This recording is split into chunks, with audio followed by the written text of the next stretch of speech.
Je n'irai pas jusqu'à donner un bilan, mais je vais faire un constat.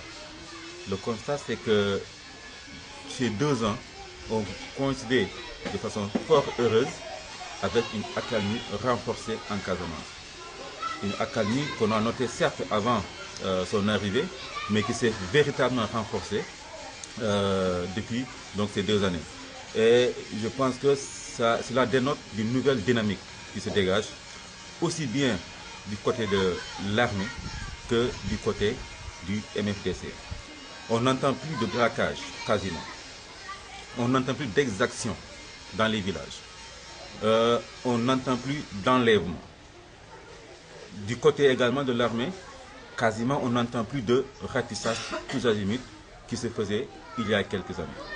Je pense que cela dénote de nouveaux états d'esprit et c'est à encourager.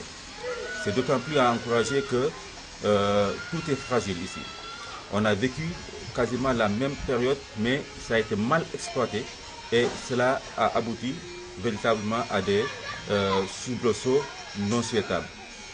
Je pense qu'il serait bon, aussi bien du côté du Maquis que du côté de l'État, que l'on puisse décrypter le message envoyé ça et là par les acteurs, pour que véritablement on puisse arriver à ce que tout le monde souhaite en Casamance, c'est-à-dire une paix durable. Une paix durable, ça se construit, ça se cultive. C'est que, vous savez, comme on le dit, hein, la conviction s'établit de façon très lente, à dose homéopathique. Donc, pour que cette conviction qu'il nous faut changer de cap après 30 années d'une guerre qui n'a rien apporté de positif à la Casamance, je pense qu'il faut une campagne soutenue, il faut des actions soutenues, continues, pour que véritablement tous les acteurs puissent comprendre, puissent croire qu'on a changé véritablement de cap. Et cela va passer aussi bien par des rencontres, par des négociations, mais également par des actions de développement comme ce qui a été posé il y a de cela une semaine par son excellence Monsieur le Président de la République dans le cadre du PPDC, le projet pour le développement de la Casamance. C'est à encourager. Et des actions comme ça également sont à démultiplier et que les acteurs qui sont ici, qui sont censés être les véritables porteurs de paix, les véritables acteurs de paix, doivent également savoir que ce qui est mis à leur disposition dans le sens de cultiver la paix doit être bien géré.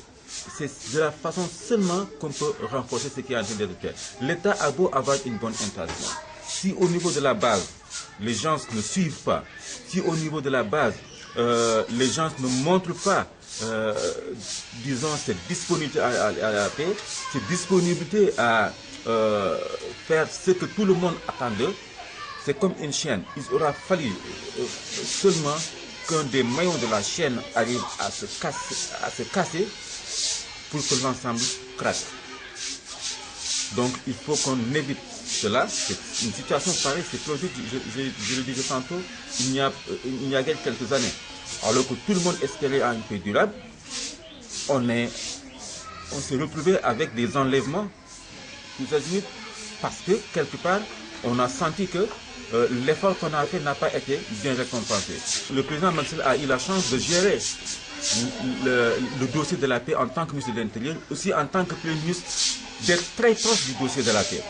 Il connaît les tenants et aboutissants. Il sait par où passer pour véritablement arriver à la paix.